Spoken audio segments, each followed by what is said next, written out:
Bonjour! Aujourd'hui, on va faire un laboratoire, on va faire une expérience sur les métaux et les non-métaux. Alors, vu qu'on a étudié les éléments du tableau périodique, on va être en mesure de déterminer les propriétés chimiques et physiques des éléments qu'on va évaluer aujourd'hui. Alors, pour commencer, vous allez avoir à vos stations le matériel qui est ici.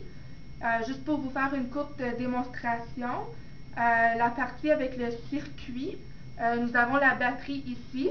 On a les fils qui rejoignent à la petite lumière ici, à leur l'ampoule. On a un autre fil qui rejoint à l'autre côté de la batterie ici, sur le côté positif et un sur le côté négatif. Maintenant, comme on peut voir, le circuit est ouvert. Alors, ce qu'on doit faire, c'est pour chacun des éléments, pour mesurer la conductivité, on doit mettre l'échantillon comme ça ici dans les fils. Alors, si la lumière s'allume, il y a la propriété de la conductivité. Si elle ne s'allume pas, il n'y a pas de conductivité.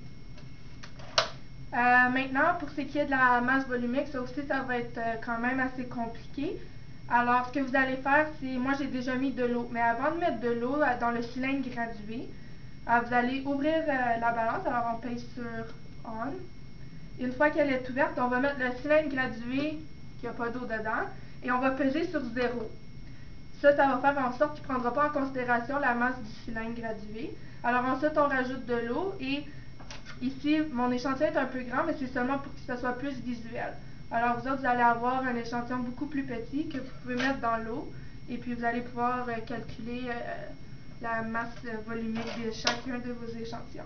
En fait, ce que vous allez évaluer en tout, ça va être les propriétés suivantes. Alors, vous allez avoir le cuivre, le nickel, le magnésium, le soufre, le fer et le silicium. Ce que vous allez faire, c'est que vous allez noter la couleur, s'il y a un lustre, la malléabilité de chacun des éléments, la densité, s'il est magnétique, alors vous allez avoir des aimants. Alors, comme on peut voir ici, celui-là colle, alors ça veut dire qu'il est magnétique. Ensuite de ça, vous allez aussi, comme je viens de l'expliquer avec le circuit, la conductivité. Alors, vous allez faire ça pour chacun des éléments qui sont inscrits dans votre tableau du protocole. Maintenant, pour ce qui est des mesures de sécurité, vous allez être en équipe de 2 à 3 personnes. C'est sûr qu'il faut se laver les mains avant de commencer le laboratoire. Vous allez mettre vos lunettes de sécurité aussi. Ensuite, si vous avez des questions, seulement levez la main. On veut essayer de diminuer la circulation pour éviter les accidents entre les stations. Alors, c'est ça. Pour ce qui est aussi du circuit, juste un rappel, c'est qu'il faut garder, quand vous gardez le circuit fermé, ne pas le garder fermé trop longtemps. Cela pourrait apporter des brûlures parce que l'élément pourrait chauffer.